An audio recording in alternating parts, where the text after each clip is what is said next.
Ladies and gentlemen, boys and girls of the YouTube world, CJ Rose is back in the building. Welcome back to the channel. All right, we got a big weekend ahead of us this weekend. Summerslam is this Sunday. One of the 4 biggest pay-per-views of the year is this Sunday, and we got an action-packed type of card. It's looking like it's gonna be something crazy, and we can go get into it. I'm very happy about this in some sense because I predicted 2 of the matches that are on this card. I did, and we're gonna get into them. But for now, let's get into the card. Let's find out what we're getting into. All right. So the first match off the card will be the Street Profits defending the tag team champions, the Raw Tag Team Championships, against Angel Garza and Andrade, Mr. Tranquilo. So, this isn't the first time these 2 teams have faced. These 2 teams have been facing. These two teams probably been facing since April. Yeah, they've been going at each other since April. Why? Because WWE just decides to not put new tag teams against the tag team champions. So, we got to deal with the same matches over and over again. So, I'm not going to get into a real big deal about this, but so the big storyline of this match is Zelina Vega has been revealed to poison Montrez Ford and almost jeopardize the tag team championship match. So, with that, the Street Profits are looking for revenge in this match for the tag team championships. I don't see the Street Profits. I don't see the Street Profits losing this match. So that's how I'm seeing it, and that's how I'm gonna go about it. The Street Profits, my bad. The Street Profits win, retain. It's gonna be a good match because they're all good workers. They're all solid, everything. So it's gonna be a good match. But we see this match multiple times. So unless if WWE decides to put the titles on Angel and Andrade based off either distraction. Maybe Montez is not, or Montez, I'm saying Montrez. Montez isn't fully recovered from being poisoned. Maybe something like, if they do it like that, then okay, fine. I don't know. All right, cool. But I don't really see Street Profits losing.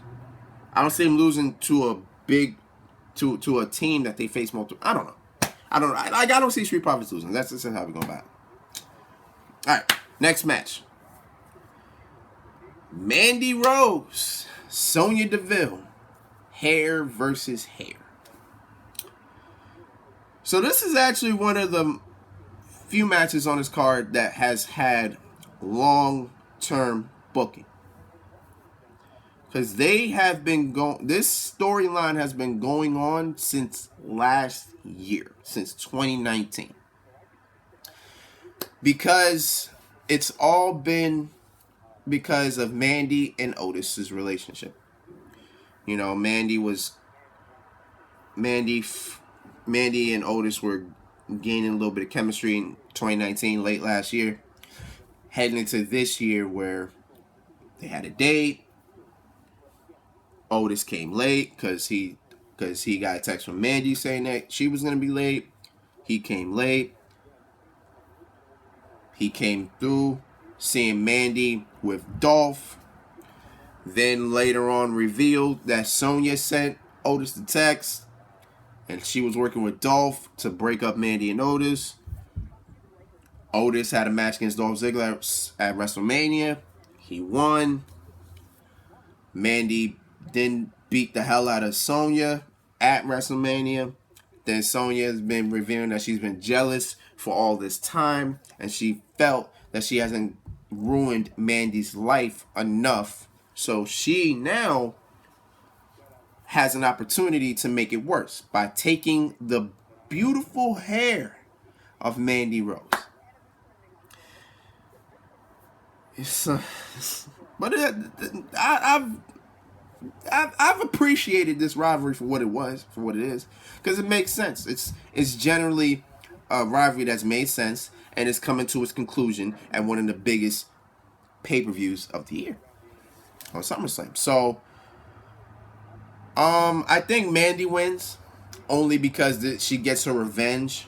Because in a sense, if you look at it from a different standpoint, it's almost like Mandy's been getting bullied for months now. So it's like Mandy's standing up to her bully, who has been Sonya Deville. That's just how I'm seeing it, and that's what I'm concluding with it.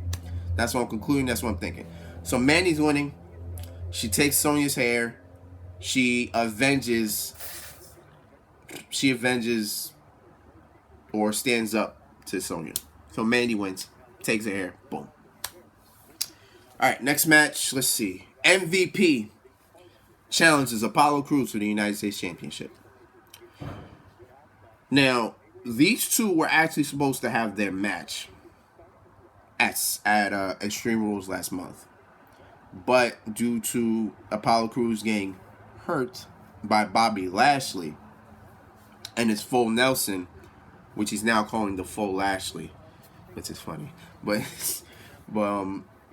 due to that, Apollo couldn't make the match, and MVP was declaring himself the new United States champion with a new United States title, a brand new United States title.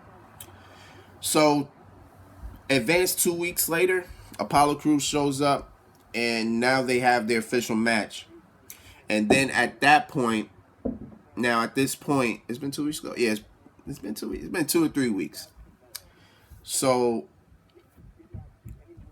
advanced to their match, and Apollo Crews won. He retained his championship, but because this was the time where Retribution were making their appearance on WWE TV, messing with the lights and production and everything like that.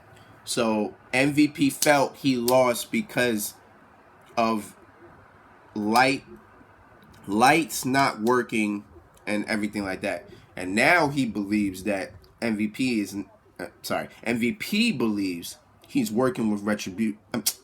MVP believes Apollo Crews and Retribution are one and the same. He feels Apollo is a part of Retribution. So now MVP feels like he deserves a shot, which, okay, fine. We'll put it like that. Now, no Lashley, no Shelton Benjamin, no Hurt Business. So it's just MVP versus Apollo straight up. This is going to be a good match. It is what it is. Does Apollo lose, though? Does he lose the title? I want to say MVP. If you want to keep this momentum of Apollo, then Apollo wins here. Clean. Again. Versus MVP. Guys, it's certain scenarios that you just really have to think. Like, I don't know how I don't know how Apollo wins. No, I don't know how MVP wins. I'm sorry. I don't know how MVP wins. If he wins clean, then fine. If Apollo wins, then, you just keep his momentum going, and then we just move on from the situation. Because I'm getting kind of... It's not that I'm getting annoyed or bored. It's just that I just don't know where this is going to go in this sense. But we'll see what happens. But if I were to pick a winner now, I say Apollo retains. Simple as that. All right. I said 8 matches, right? We just went through 3. We got 5 more. Let's see. Next up is... Oh. No, I'm not going to get into that. We're going to get to this. Asuka challenges both Bayley and Sasha Banks for both the Raw and SmackDown Women's Championships. This is the first time ever, I believe, that a challenger will have 2 title challenges in the same night. Yes. A champion has defended their championship twice in one night. And there's a time where a champion has defended 2 titles that they had in the same night. But there's never been a point where a challenger had 2 different title matches in the same night. This is different. This is new. And this is how I'm going to go about it. Asuka is winning 1 championship. I don't know which championship she's going to win, but it's going to be one of them. I don't see Asuka losing both matches. I don't see her losing both matches. Because if they're still doing this Sasha Bayley breakup, if it's still going, if you're still pushing towards it, and you've been doing this for years now, if this is gonna happen, SummerSlam has to be one of the biggest points to driving it, because they've been sprinkling it a little bit. They're still doing it. So if you're gonna break them up, SummerSlam has to be one of these points where you got to do it. Like, SummerSlam should have been the point where Sasha and Bayley were clashing, but nah, it's not the case. I'm like, all right, fine. But if you're gonna break them up in the set, you have to do it here. Asuka has to win one of these championships, one of them, and we already know Bayley and Sasha are gonna be in each other's corner for both their matches. So,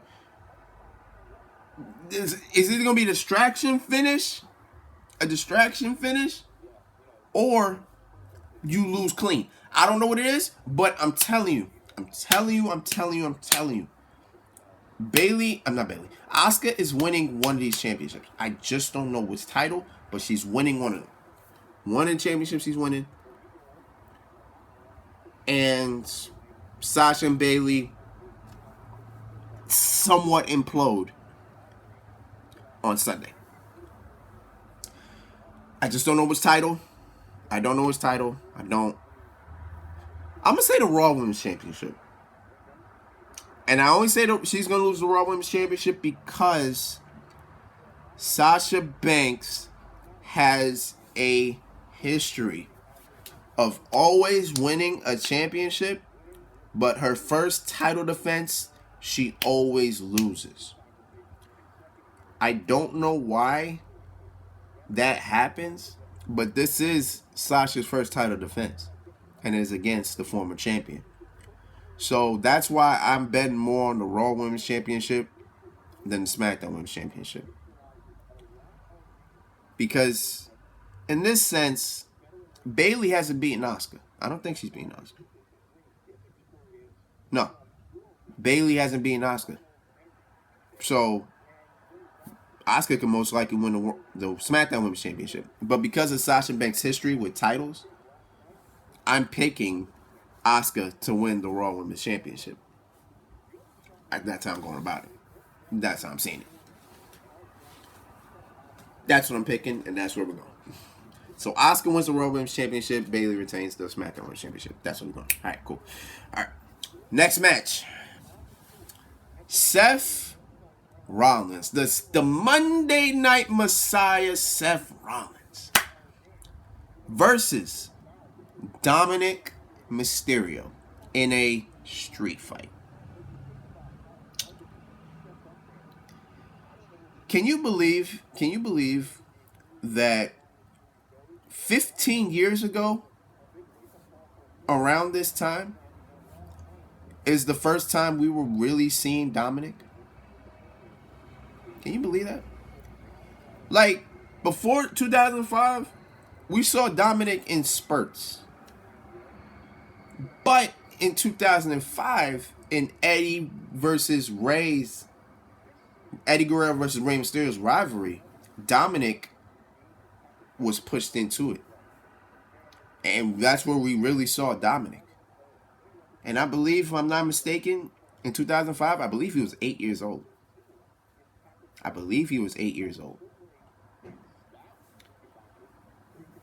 Come all the way now to 2020, 15 years later.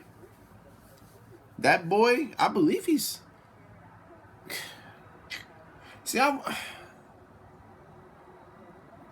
think I'm older than Dominic. I believe I'm older than Dominic. So I think Dominic is... I believe he's either 23 or 25. He's in his 20s. He has to be. So I want to say he's like, I don't know. I'm not even gonna guess. I'm not. I'm googling it. I'm googling it. I'm doing it. Give me a minute. I'm googling it. Hold on. We are gonna Google. We're gonna Google him. I was right. 23. He is 23. All right. So Dominic is 23 in 2020. The first time we really saw him was 2005. For me, the first time I saw him was 2005. So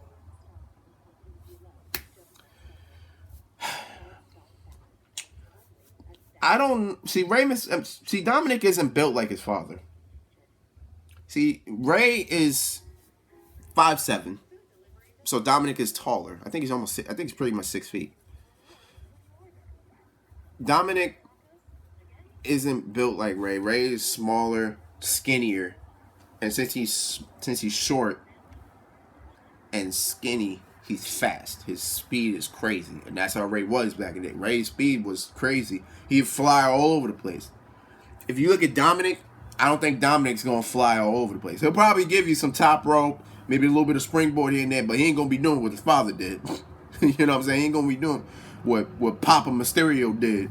You feel me? So Dominic, this probably ain't gonna be much of a match. It's gonna be more of a fight. So Seth is gonna dominate this fight mostly. Let's make it Seth is gonna dominate this match mostly.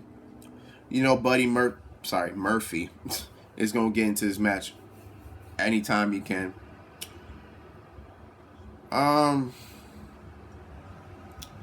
Who wins? Seth could win if this happens. So Rey Mysterio is going to be in Dominic's corner. He's going to be in his son's corner. Now I've been listening to a couple things. There's a possibility that Dominic may turn on his father. If that happens, then Seth wins. If it doesn't, I think Seth still wins. I think Seth Rollins wins this match. Without a doubt. I feel that way. I don't see Dominic. I mean, Dominic could win. But I got more money on Seth, so Seth wins. I got more money on Seth. So Seth wins this match. All right. Now let's get into the matches that I predicted were going to happen. Let's get into them. Drew McIntyre, the Scottish Psychopath, versus Randy Orton, the Legend Killer, for the WWE title. I said this match needed to happen. I said this match had to happen. And by God, it's happening. By God, it's happening. You want to talk about Randy Orton and how good he looks this year? I'm going to tell you right now. This is one of Randy Orton's better years. Like, I believe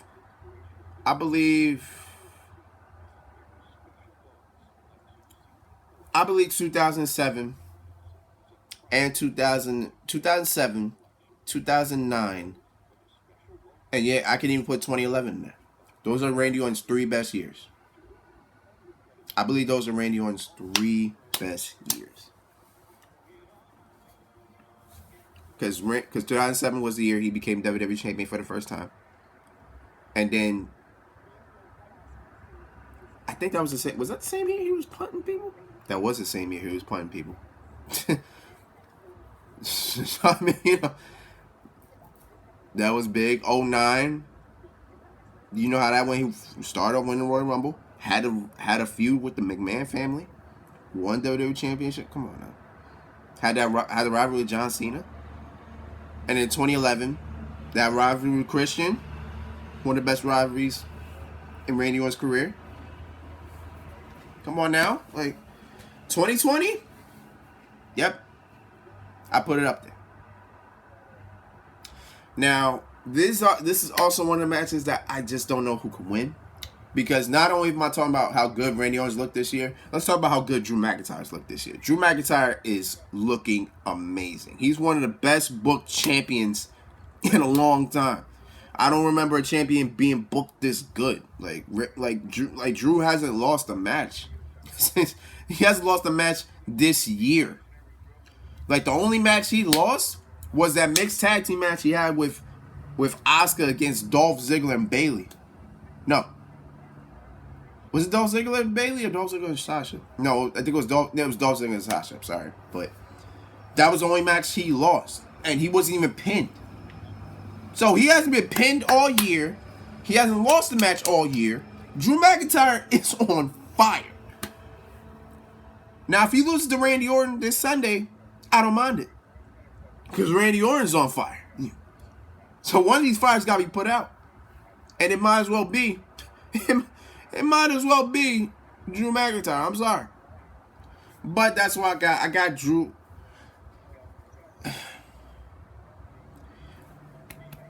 I got Randy Orton winning the WWE Championship this Sunday. I got it. I got Randy Orton winning. It's only right based on what the hell Orton's been doing. He punt kicked Edge. He punt kicked Christian. He punt kicked The Big Show. He punt kicked Ric Flair. He punt kicked Shawn Michaels, who no sold that damn punt, by the way. But the Legend Killer is back. Randy Orton's winning the WWE Championship. I don't give a damn. Drew wins. But damn it, Orton,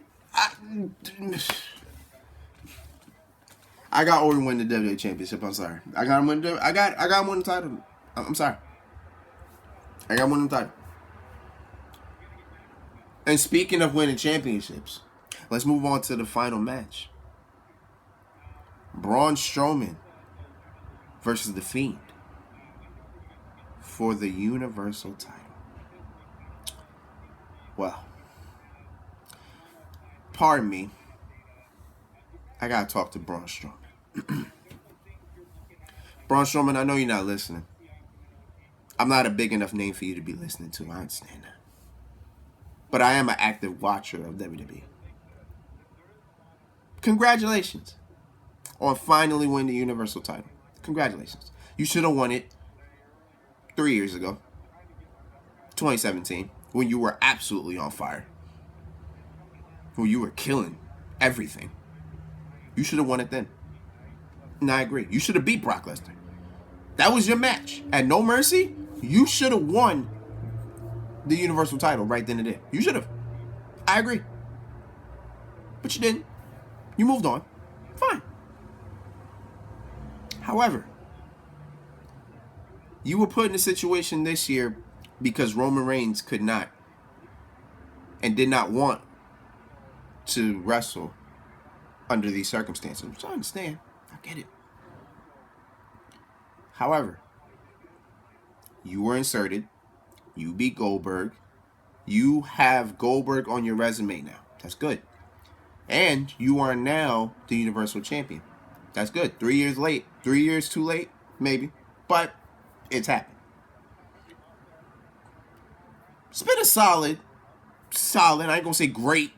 I ain't gonna say good either. I'll say solid title defense. Title reign you've been going on. You've beaten Bray Wyatt. Sweater Bray. Firefly Funhouse Bray. I'd probably say, in some sense, you probably beat Eater of Worlds Bray. Maybe. You beat John Morrison and The Miz. Handicap match. Good. But let me tell you something. You got The Fiend this Sunday. This is something you've never, ever faced in your life. Sure, you faced Brock Lesnar. Sure, you faced Roman Reigns, Samoa Joe, countless other people. You've seen The Undertaker in face to face. You've seen Kane, John Cena.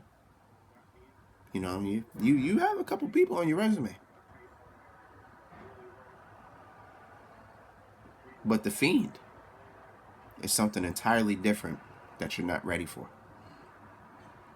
You see how you acting now? You see how you got the bald head with the beard now? It's because of him. And I promise you, you are not going to walk out this Sunday Universal Champion. I can promise you that.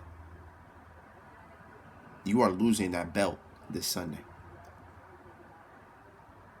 And if you by some chance win the Universal, if you some way, somehow win this match, so help you God, the amount of hate you're gonna get. And it's not gonna be your fault. That's the problem. You're gonna get a lot of hate, and it's not gonna be your fault. It's gonna be how WWE books you that they're gonna hate. But they're gonna take it out on you because it's easier for them. And that's sad. But congratulations on title reign. You've been a very solid champion, but you're losing this Sunday. I don't care what anybody says. The Fiend is walking out Universal Champion. There is no way in hell the Fiend loses. We're not going to have Goldberg Fiend 2. It's not happening. No. He should not have lost in Saudi Arabia this past year. He should not have lost that title. I promise you, he's winning this Sunday. There is no other scenario that he loses. Braun, you are good, but damn it, the Fiend is better. He's winning the Universal Championship. That's it. That's it. It's over. It's done.